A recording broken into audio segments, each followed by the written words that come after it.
Good morning. Good morning. This is the Monterey Car Week. Tom Kristensen. Parades up.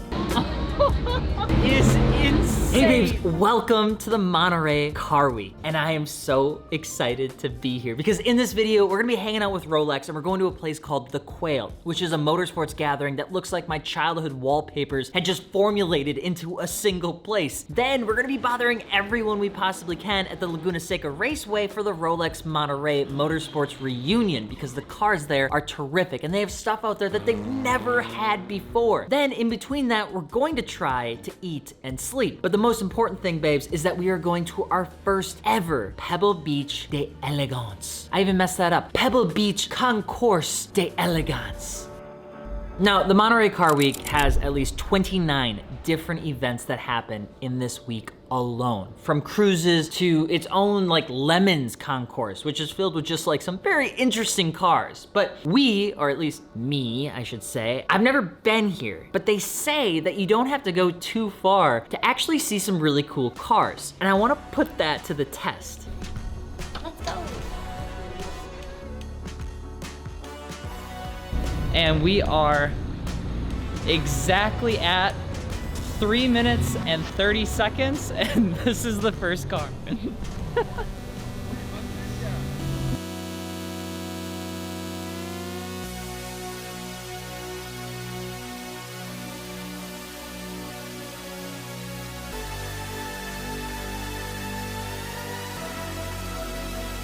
This is the inn at the Spanish Bay, and it is out of my tax bracket. But places like this crawl with some really insane cars and some people with some pretty incredible stories. And if you think about it, Monterey Car Week has been going on for 45 years. It's a long time. You see, it all started when some racers took over this very area in Monterey. They had races. They called it the Pebble Beach Road Race. And it went very well for about 6 years until a Ferrari hit a tree. And that incident is ultimately what spawned the idea of the Laguna Seca Raceway. So can you come out here and do this? Can you partake in this whole thing? And the answer is absolutely. Is it gonna cost you a lot of money? Well, they say probably. There's a guy that wrote a really great piece. I think his name is Brandon Elrich. He said that you could spend a weekend at Monterey or a week in Paris. Do with that information whatever you like. But you know what Paris doesn't have?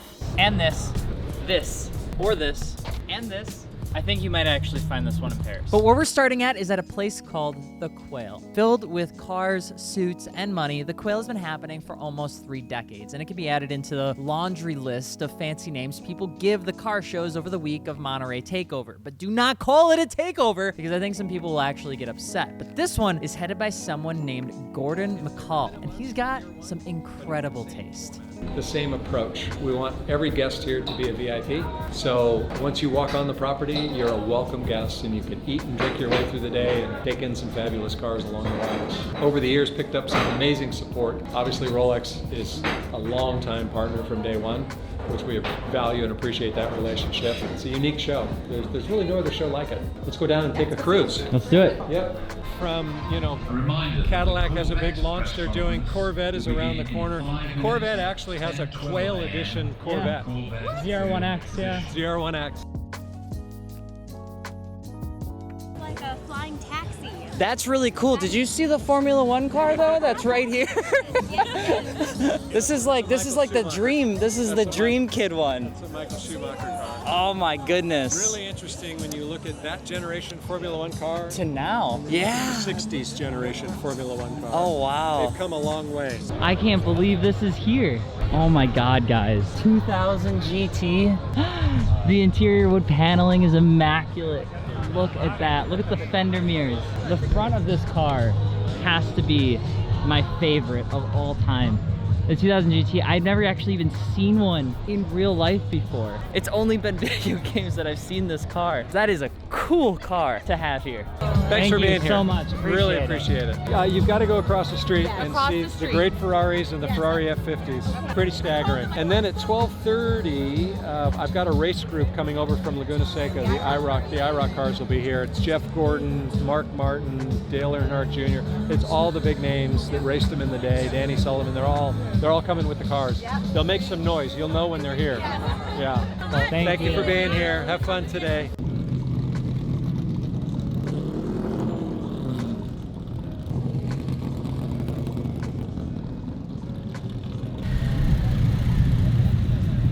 No matter where you turn, there's always something happening. Pronounced like that thing you don't want to repair on your first home, Roof decided to unveil their tribute car, a 550 horsepower twin turbo car that has an air-cooled engine, which is the first time a manufacturer has introduced an air-cooled motor since Porsche did with their 993 30 years ago. They also decided that if you wanted to go off-road, you should be able to do that in an eccentric style as well, because they delivered their very first Roof Rodeo, a lifted, non-branded Porsche to add to the brand's 86-year-old yearbook. Roof is not Porsche, but we'll cover that in a different video. What do we got? So this is the Roof Tribute. It is Roof's all-new air-cooled production car based on their proprietary carbon fiber monocoque chassis that they came out with in 2017. Just so you know. Yes.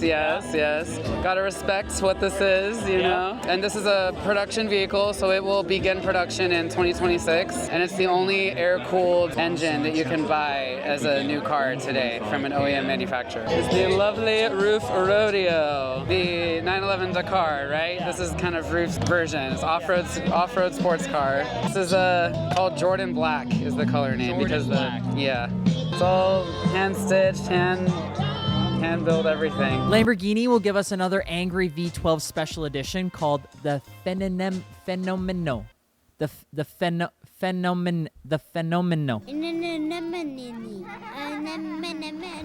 Called the Fenomeno. Only 29 of these will ever be produced, and they're all already spoken for. So I know you guys were all waiting to get in line on that one. But electric motors to fight with the SP3, and honestly, I do think this is the best looking Lamborghini since the Aventador. But finally, the Octavia, an Aston Martin with a Coyote engine with almost every single part of this car custom made for this build. And why I love it is because the Ringbrothers are a Wisconsin native, and this build was something that was really new for them, but judging by the crowd, I think everyone loved it.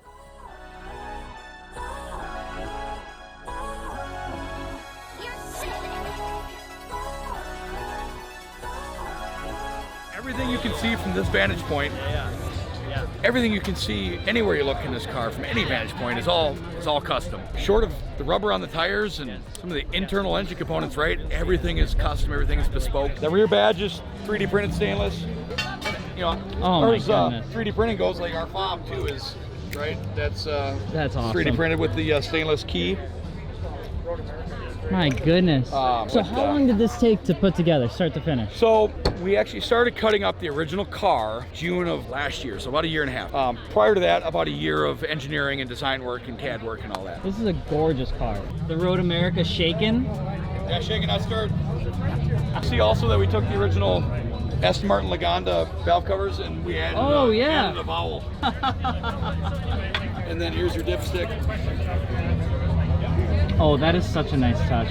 Dude, I love like the personality you put on these things, because sometimes it's almost too sterile. Now, usually on these trips, the interviews can be a bit of a drag, but this one particularly wasn't, because it's with Tom Kristensen, Mr. Le Mans. Tom Kristensen, the race car driver. I have watched parades up. Yeah, I want to start off by sharing a story with you, if I could. You're all about Audi. So I had a second gen Audi R8 that I sold. Yeah. And B10. Yes, Suzuka Gray. Right, Colin? Yes, Suzuka Gray.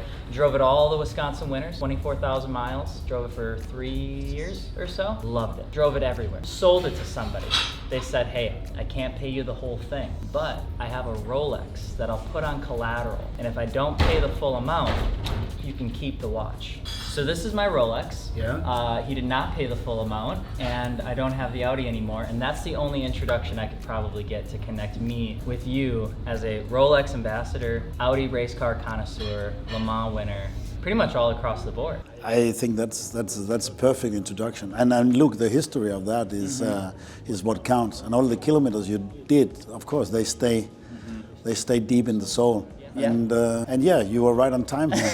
So everything works perfect. Everybody's always like, where did you get it? Where did you get it? And it's almost like I have to tell them the bad story, that it didn't necessarily come from the greatest thing. But If you want to watch the whole interview, it's in a separate video, kind of like what we did with Max Verstappen when we went to Miami. I really love this video. I really love this interview. It felt super natural. I enjoyed it a lot. Tom, thanks for being a part of it. And if you want to go check it out, you can go do that over here. And while you're at it, if you enjoy this video, don't forget to subscribe. It's a free way to support us making these videos and spending way too much time monologuing instead of vlogging like normal human beings. So the interview we just did with Tom Kristensen, he followed me on Instagram. That's so cool. Childhood Alex is so happy. And then he posted a picture of our interview. And I can tell myself that the Quail has been successful objectively just because of that one interaction. All the rest of this is super cool. Being able to say that Tom Kristensen followed me on Instagram and we had a good conversation about racing makes me happier than a clam, baby. Oh, Pagani, right, car.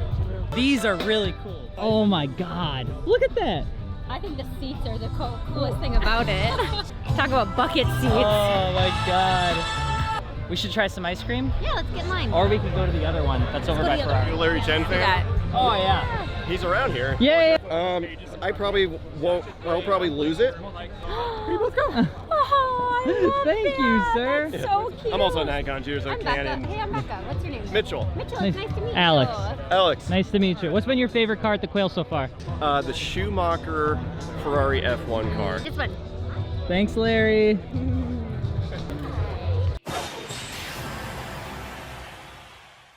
Look at this guy. Of course you He's just spawning. catch me over here doing spy shots. How are you, man? It's good to see you. Good to see you too. They put me in the back. I'm just kidding. I'm just kidding. They put me in the best place, Custom Coach Works. Can you tell me just 20 seconds Okay, before you have to 20 get back to work? All right. How does it feel having your car in the Quail? Does not feel 'Cause you've done real. everything to Does it, not right? feel real. I feel like this is so fitting for it because honestly, I was so bummed when it didn't make it to SEMA because Yeah. it was stuck in a port, and so we weren't able to show it at SEMA last year.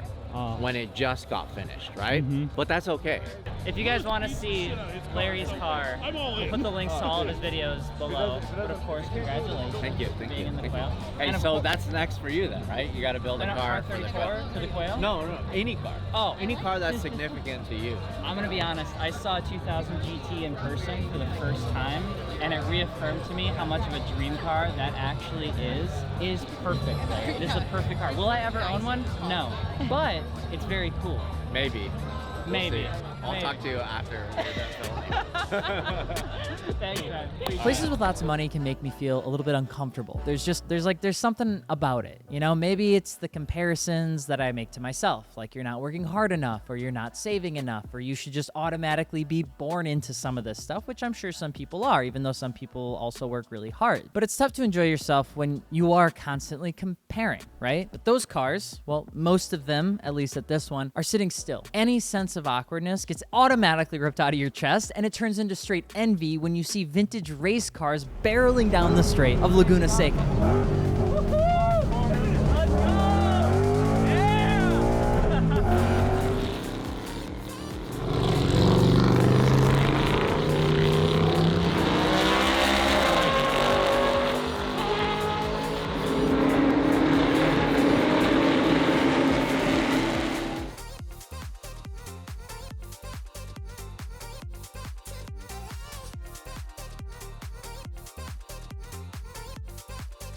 It was great. So I have not been in a race car since I retired. So right after the 2018 Rolex 24 Hours, because I've had won that race so many times, I felt appropriate to retire after that race. And I told everybody, I said, I'm not going to drive an old race car. Vintage wine ages a lot better than vintage race cars. And what Ray's doing here, and Rob and the track, they said, hey, we'd love for you to come participate in the IROC series. So IROC, International Race of Champions. So they're all champion drivers. I mean, we've had so much fun the last few days. And here we are at Laguna. Great track, great area, great location, and good food, good wine, great track, and a lot of fun. Everything you need. And I get to drive somebody else's race car. That's right. You don't have to. Now, you don't drink the wine before you get in the car. Hopefully it's afterwards. Race cars. Life's simple. If you're sad, get another race car. And then if you get sad after that, just buy a second one just to be double sure. There's so many options. Give me the goods. Give me the goods. What are you doing with this? Look at all of these different cars. Every single one of them. Like we know the most popular ones, right? But let me show you a couple that you may have seen, but you don't maybe entirely know the history of. Or they're just a little bit older, you didn't care. Now, if you don't know this one, you're gonna need to go back to school. This one is probably the most influential one of all time. The MP4, you remember this? So this one looks like it was actually driven by Alan. The BMW, the Tyrrell, the Tolman, and all of these sound absolutely insane. So cool. We're gonna keep going down. There was a period of time though where one of these cars, they sat so far up. Look at this. It's like it's obviously a very cool car. It kind of looks nerdy, you know? Look at the seating position of that compared to that, and then as you go down, you just get further and further and further back into the car. And I'm not sure who pissed in Chevy Serios, but I'm kind of glad that they did, because this is probably the best looking prototype I've ever seen before in my entire life.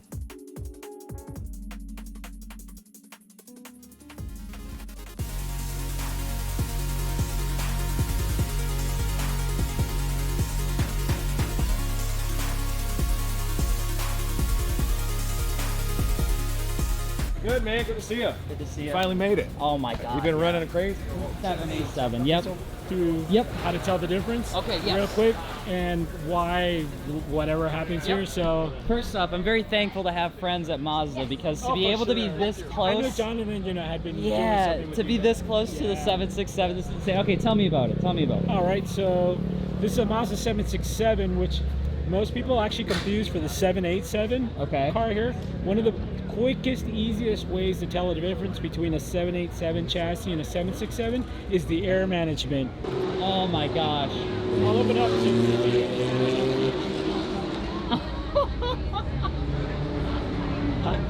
This is insane. I've never been this close to this car before in my life. Oh my God.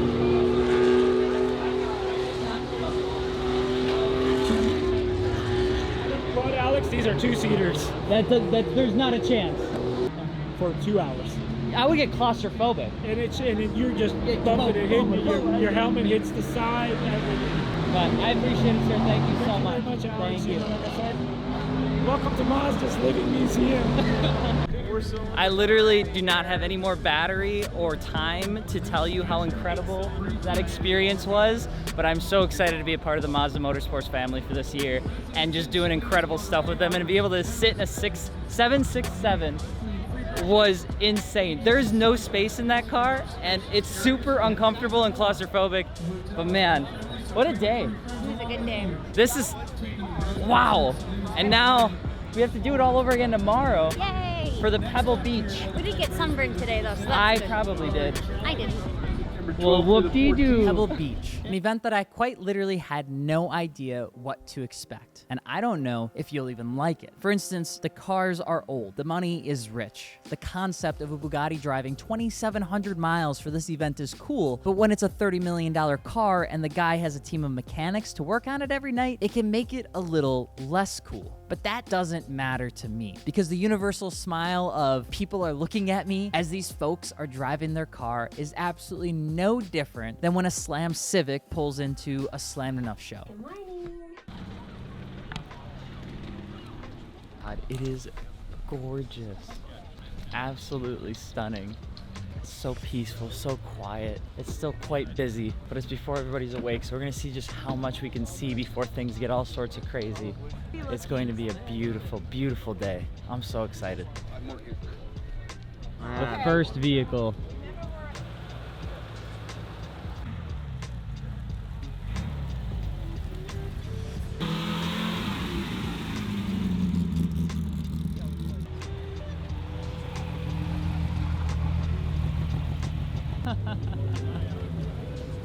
That is wild.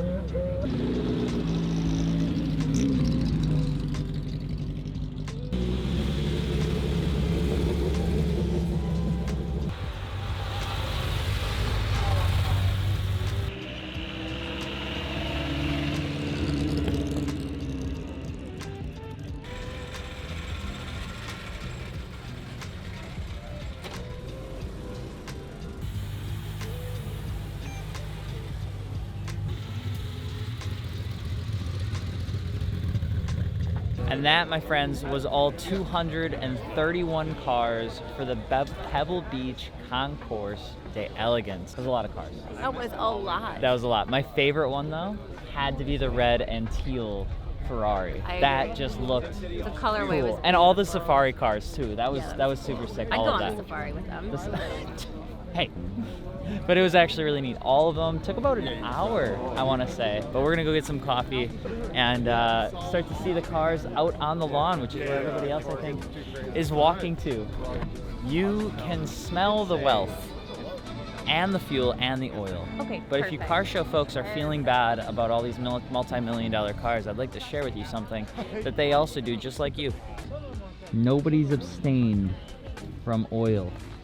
Oh my God. It is beautiful. This whole thing is just stunning. Oh my God. Oh, you guys. This is so gorgeous. I'm not trying to say I'm partial, but I'm very partial. So I know nothing about these cars, and usually I'm one of those guys that does try to learn a little bit about the cars that we talk about before they happen. But like, look at how pretty these cars are. Like, immaculate.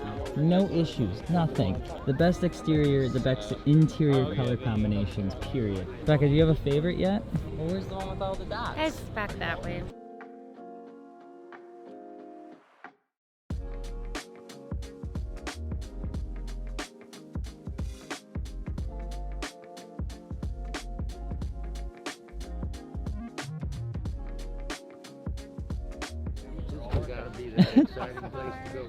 What your car turned into? Well, I guess, yeah. I mean, well, I think that's more of just a rally number. Oh, well, that's stupid. Because he owns a 430, maybe, yeah, perhaps. Wouldn't that make so much more sense? Yeah, but I just don't know if that's true. I'll show you my favorite. My favorite is this one here, the 250 LM. Here's the thing, though. I think the seats should have matched the teal. Oh, you think because it's blue and it's teal There's too many different blues happening. You know, that's fair. But I suppose, yeah, when you really do look at it, it is quite... What do I know, though, you know? I don't have money to buy something like that, so you do whatever you want. Money doesn't buy style, does. Yes, it does. Whoa! My Ross pants are really upset with you saying that. Look at it from the back, though. It has a really weird... Like, if you look at the windows, yeah. like the windshield, the rear windshield, yeah, it's very curvy. I like that. The little, like I duckbill. like the back of that a lot. I like that they did the line with the paint down the middle because it gives it. Oh yeah, the stripe is so perfect. Becky, you can't have the F1 cars. Come on, I don't want them. I'll show you what I do want though. What do you want? You tell me what you want, Becca, and I'll make it happen. Any car in Pebble Beach is yours. I promise. Which one did you choose? Becca, there's no cars over here. Becca, there's not even a boat over here. Becca, where are you going? Are you jumping me in like Shutter Island? This is the most beautiful thing at this show. I think that's pretty true. But it's not a 250 Ferrari GTO, let's be honest. Like, but you can't live in a Ferrari, but you could live on the side of this mountain by the ocean. I do feel... With the pelicans. And the sharks. Seagulls. It is ultimately probably the best place that you could have an event like this, because it's perfect. It's perfect. The weather's perfect, the sun is perfect, the clouds are perfect, the grass is perfect, the hills are perfect, the ocean's perfect, my wife is perfect. Aw, thanks, baby, you're perfect. Except when she's a grumpy bean. I'm not grouchy, I'm sleepy. There's a difference. I'm sorry, you're hangry. Yeah, we gotta go. $1 million cars do not matter when you are hungry. What matters is being full, and then we'll come back and we'll see more. One of my favorite types of Ferraris, and I would argue is actually better looking than any other Ferrari, is when the engine is up here and not in the back. But there's actually a lot of cool things that they did on this race car specifically. Like, you'll notice that these little risers helped with racing back in the day. I love this like era of almost rally-ish style design that they did on this car. Guy that was walking by said it best. It's kind of like an Italian 280ZX before the 280ZX was even a thing. But one of the neat things I really love about this car is it's actually pretty decently competitive. I think the one car I want to show you the most though is my car's big brother, the F430 that's up there, that's the actual race car. Because there's actually a lot different with that car than people think. Your street cars that are built off of a race car, everybody thinks they're really, really simple. Like just maybe some like sizing differences on the wheels and tires, and maybe a bigger motor. But there's actually a lot that goes into the difference between this car and my car, for instance. So the first thing off the back, you'll notice that the rear bumper is completely different. They flatten out the bottom, the underside essentially, so you don't have to have that rear splitter diffuser. This is mostly the same here. There's a little bit of difference. You'll notice obviously they tune up the engine. All the carbon fiber bits come out of the actual engine bay, and you're pretty much only left with the structural bits that are important for the car. But the big difference is from here forward. This is an entirely different piece. This is brand new, it's way different. Front bumper is way different as well. So the 430 has that center duct actually for the air, or mine does. On a 430 like a Scud, or even like this car specifically, you'll notice that they actually come out to the side. You'll see that it actually comes in through here. It uses to cool the brakes as well. And then the actual front of the car has a different suspension geometry. But this car is super cool, one of my favorites. I would consider the 430, and I'm biased obviously, but the 430 is probably one of my favorite race cars. We have way more to check out. This isn't actually even in the Concourse. This is outside of the Concourse, and there has to be at least minimum $250 million worth of cars here. It's insane. Look at the front of the Fenomeno, by the way. Like, it's an ultra gorgeous car. 265/30, 21s in the front. And then let's check what the rears are at. What do we got? 355, 25, 22s. So it's running a staggered setup. But then what's really interesting, and I don't want to touch it, but like it has like even this indentation, or sorry, like fender to come out right here. Is that when it's coming out? Yeah. It's embossed, which I think looks super sick. But if you look even behind here, the side skirt has that air profiling that's hitting the inside of it. This car is super cool. I love that they did something different with the doors too. Everybody's going into like Tesla door category era of, if you want a door handle, it must be a Tesla door handle. And I think that actually looks very, very proper. I'm learning so much. By the end of the day, I'll probably have a fedora on just because I'm feeling so froggy. The winner of this show, or in this case, the owner of the 1924 Hispano H6C Torpedo, gets this watch, an engraved Rolex Perpetual 1908, a watch I've never seen before in my entire life. As a partner of this event and the Quail that you and I just went to, Rolex gives out this watch to show their commitment to the quality of cars that come to this area for this weekend. Over 2,000 entries, people try to get into the Pebble Beach event. Only 200 are accepted. And while every car is meticulously restored, it's actually more so about the elegance of the car. So you'll actually see a few modifications on some of the cars that are on the grounds. And I'm not sure if they're actually getting them from Martini Works, but I won't fault them. Getting to spend time at both Laguna Seca, the Quail, and Pebble Beach was astounding. The quality of cars is unlike anything I'd ever experienced before. And my whole goal wasn't to try and necessarily fit in. It wasn't to try and make myself look like I had more money than sense, but to take in why so many people come to this tiny town that only can house 30,000 people have 130,000 people for the weekend. It was just one of those experiences where I didn't know what to expect, but every single time I turned around, I was shocked by the quality of cars that were coming to this event. It is astounding that these cars even exist, that these people exist. And events like the Quail, Pebble Beach, and even what happens at Laguna Seca is such a cool experience that I truthfully believe everyone should at least try to experience one time. So I hope you enjoyed. Don't forget to subscribe. I'm AlexMartini. Thank you so much to Rolex for hosting me and Rebecca for the weekend. And of course, if you want to see more short stories and cars about this weekend, I'll actually be dropping shorts over the next couple weeks about it specifically. And yeah, we'll see you tomorrow. Goodbye.